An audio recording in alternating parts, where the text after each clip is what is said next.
Hey, welcome to the third episode of Unsolved Clue. In this show, we're going to dive into some weird and dark theories about our favorite cartoons from our childhood. Brace yourself, because some of these theories might mess with your nostalgia a bit. Alright, let's talk about the first anime, Spirited Away. In worlds seen and unseen, where spirits are transformed, Spirited Away. It's one of the most beautiful and fascinating anime that anyone can watch throughout their life. First, let me tell you a bit about the story. Yeah, Spirited Away is about a girl named Chihiro, who moves with her family to a new town but takes a wrong turn and ends up in an empty and mysterious city. Unfortunately, her parents turn into pigs after eating some mysterious food from the city, but Chihiro avoids it and remains human. Later, she discovers that the city is actually a kind of spirit world and the only way to stay there is to work in the public bathhouse owned by the city's ruler. But how can we make this story, which we love so much, a bit darker? Actually, Chihiro working in the bathhouse is a reference to the sex worker industry in Japan, where in the old times, besides regular bath services, sexual services were also provided to guests. It's interesting to know that Yubaba, who is the owner of the bathhouse, her real name is not Yubaba, it's actually her title, and all the owners of these bathhouses were called Yubaba. Changing names was totally normal in this place, and that's why nobody remembers their real names in this anime. Oh, there are definitely other symbols in this film, like No Face. You might think No Face is interested in Chihiro because she helped him at the bathhouse, but this theory suggests that the reason he offers gold and shows interest in Chihiro is simply to take her innocence, and the motive behind it is to ask for a sexual relationship with her. And you should know that even Miyazaki himself has accepted this theory. Pretty dark and deep, huh? Finding Nemo is one of those cartoons that has used a lot of scientific facts, you know what I mean? It means all the behaviors of the fish in this film are based on reality. Well, that's pretty fascinating, right? It adds a touch of realism and makes the story even more interesting. That's some interesting fishy facts.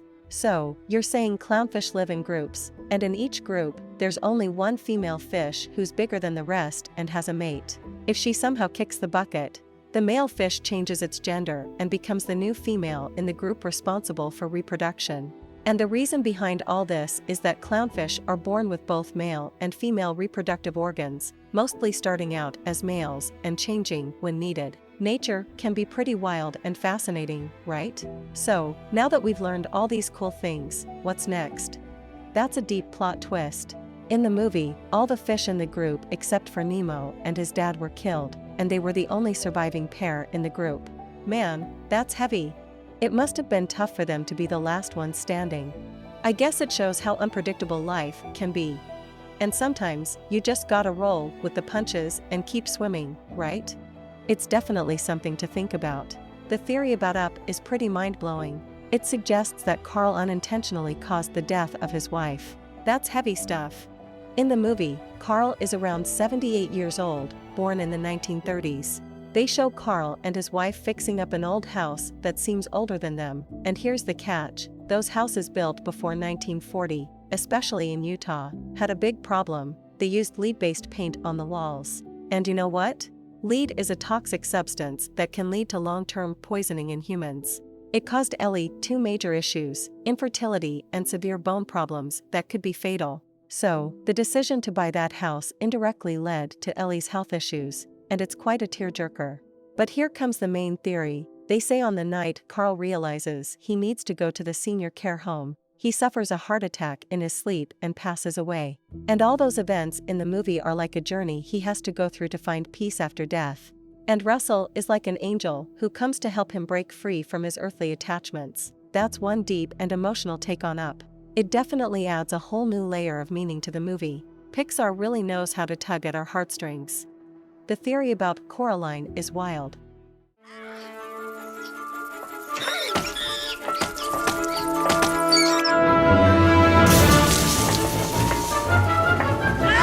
A world more exciting than this. But never did she imagine that she'd discover it in her own home. So, it suggests that Beldam and the cat were actually a married couple back in the late 16th century. They bought this house for themselves, but sadly, one day, their only child falls into the well in front of the house and dies. This tragic event has such a negative impact on their lives that they grow distant and even resentful of each other. Eventually, Beldam isolates herself, spending all her time in a sewing room, where she creates a fantastical world for her family, full of a circus, beautiful flowers, and delicious food. One day, Beldam thinks that if she were a spider, she could have spun a web over the well to save her child. But it turns out all of this is just her imagination, and she will never see her child again. Devastated, she jumps into the well, hoping to die. But, did you notice the fairy ring around the well? Fairy rings are those mysterious circles formed by self-growing mushrooms. Legends say that if you ever see one of these rings, you should never step inside because they are gateways to the fairy world. And guess what? Fairies are not cute and friendly creatures, they are terrifying and even deadly to humans. If you accidentally enter their world, they might kill you or blind you. According to the theory, fairies punished Beldam by imprisoning her in a dream, transforming her into a nightmarish spider, but they didn't give her the child she wanted. So, she becomes obsessed with chasing children. Then, her husband thinks she's dead and seals off the room with wax. But years later, when he dies in the house, it's turned into several apartments, and Beldam, who's always after children, starts killing the kids living there. However, her husband's soul reincarnates as a cat because of his remorse, and as a cat, he can move freely between worlds without anyone noticing. Beldam hates him so much for what he's done. That's one spooky and twisted take on Coraline. I would be really happy if you could like the video and follow the channel Unsolved Clue. This will encourage and motivate us to create higher quality and more engaging videos for our dear followers. If I come across any other interesting theories, or if you want another part of this series, I'll definitely let you know in the comments. Feel free to ask for more anytime.